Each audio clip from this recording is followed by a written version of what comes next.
So you made a ton of money. Made a ton of money. Much more than I ever imagined, I'd ever have. Recent warnings from financial giants like Warren Buffett, Charlie Munger, and Michael Burry, the mind behind The Big Short, echo loudly. The signs of an impending recession are all around us, and with history as our guide, it's crucial to be prepared. As we navigate the stormy waters of a potential 2024 recession, it's time to learn from the best in the game. In 2008, Michael Burry pocketed $725 million for his hedge fund, and Warren Buffett, with a net worth of $120 billion, openly expresses his desire for more recessions. Why? Because recessions create opportunities. In this video, we will break down 7 strategies that the rich employ to not only weather the storm, but to come out on the other side richer than ever. From shorting the market to seizing opportunities at the bottom of a crash, our journey will unfold the secrets behind their success. So are you ready to take immediate action and potentially transform the next recession into your wealth-building opportunity? Let's get started. Strategy number 1. Short the market. Ever heard about short selling in the stock market? It's like betting against a company's stock. Here's the deal. When you think a stock's value is going to drop, you borrow shares from someone, sell them at the current high price, and then buy them back later at a lower price. The difference? That's your profit. It's a bit risky, but if you get it right, you can make some serious cash when the market takes a nosedive during a recession. Remember the 2008 housing market crash? Michael Burry saw it coming. He dug deep, spotted the vulnerabilities in the subprime mortgages, and decided to play a wild card. He shorted the real estate market using something called credit default swaps. Crazy, right? But guess what?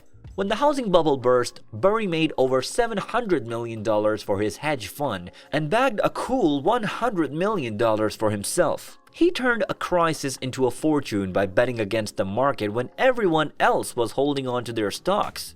In the second quarter of 2023, Michael Burry initiated positions with a value of approximately $887 million in PUT options against the SPDR S&P 500 ETF Trust, which mirrors the S&P 500. Additionally, he established PUT options amounting to $738 million against the Invesco QQQ ETF, which closely tracks the Nasdaq 100. Another analyst, Mike Wilson of Morgan Stanley, remains steadfast in his warnings and holds the view that the S&P 500 could decline to 3,900 by the close of 2023. Strategy number 2. Never abandon cash. Now, Warren Buffett, the Oracle of Omaha, might not be the flashiest guy in the room, but when it comes to weathering financial storms, he's got a trick up his sleeve. The man keeps a good chunk of cash on standby, ready for a solid opportunity. It's like having a financial safety net. Buffett once said, "I will tell you the secret to getting rich on Wall Street. You try to be greedy when others are fearful, and you try to be fearful when others are greedy." So while everyone's rushing into the latest investment craze, Buffett's sitting there with a pile of cash, waiting for the perfect moment to strike. Now, how can you get yourself ready for a recession?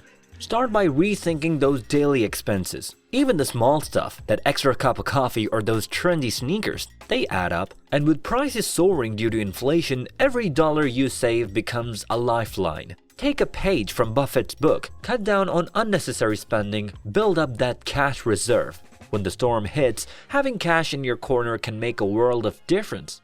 Remember, it's not about being a financial whiz. It's about being smart with your money, especially when the economic forecast gets stormy. Strategy number 3. Invest in liquid businesses. When tough times hit, businesses can struggle to stay afloat. Remember the financial chaos back in 2008? Major players like General Motors, Chrysler, and AIG were teething on the edge of bankruptcy. Why? Well, when the economy takes a hit, companies often find it hard to keep their operations running smoothly. That's why it's essential to be strategic with your investments. Look for businesses that aren't just doing well now, but have a financial cushion for stormy days.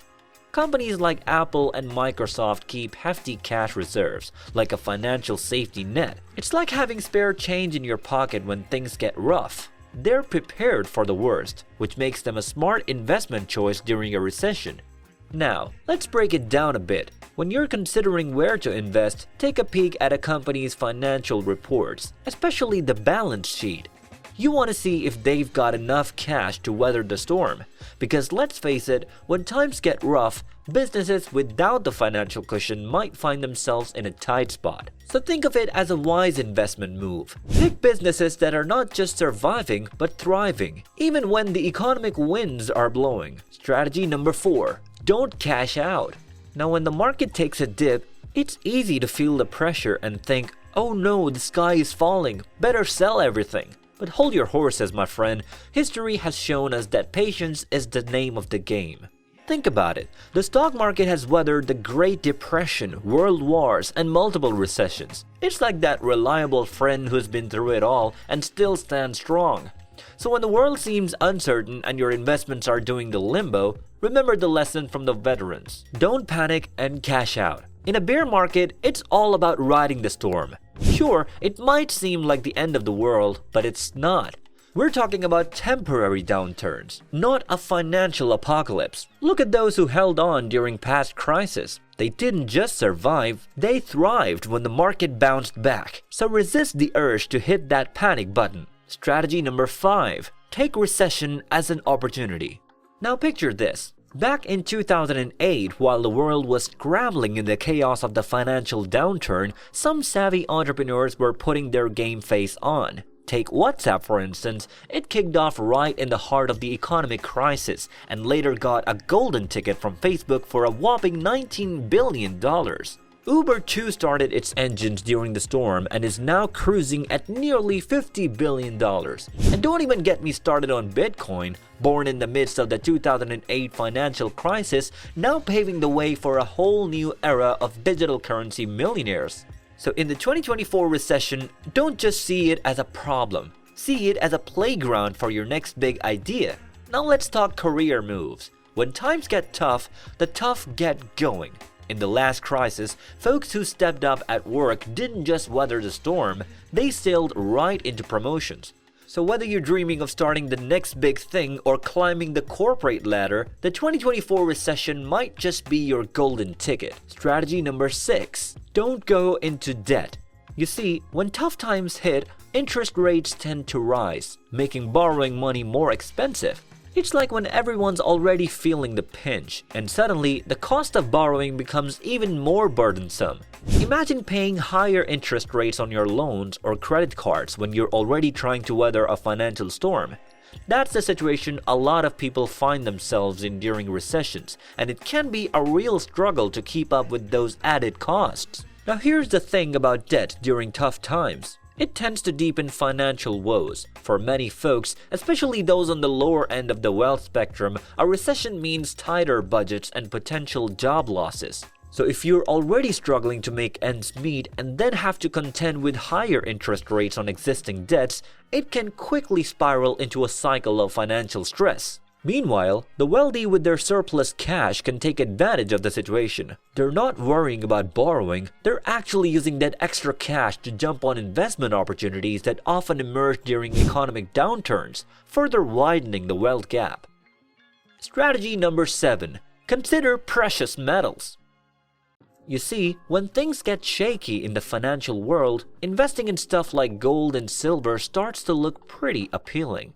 These metals tend to hold their value when other investments struggle. Think of them like superheroes of the investment world. They stay strong while everything else might be a bit wobbly. And hey, they're not affected by economic swings in just one country. Their value remains intact globally. So when folks are uncertain about where to put their money, gold and silver often become the go-to choice for preserving wealth. Now here's the cool thing. There are different ways you can invest in precious metals. You've got the traditional route of buying actual gold or silver items like bars or coins. Then there are options like investing in exchange-traded funds or ETFs or mining company stocks that deal with these metals. It's like having a variety pack of ways to get into the precious metals game based on your preferences and financial goals. And the best part? Precious metals have inherent value. Gold, for instance, is scarce and requires effort to mine. giving it a natural value that isn't dependent on economic ups and downs. That's why when things look uncertain in the investment world, many turn to these shiny metals as a reliable way to safeguard their wealth. If you enjoyed this video guys, make sure to subscribe to the channel, like the video and watch this one as well.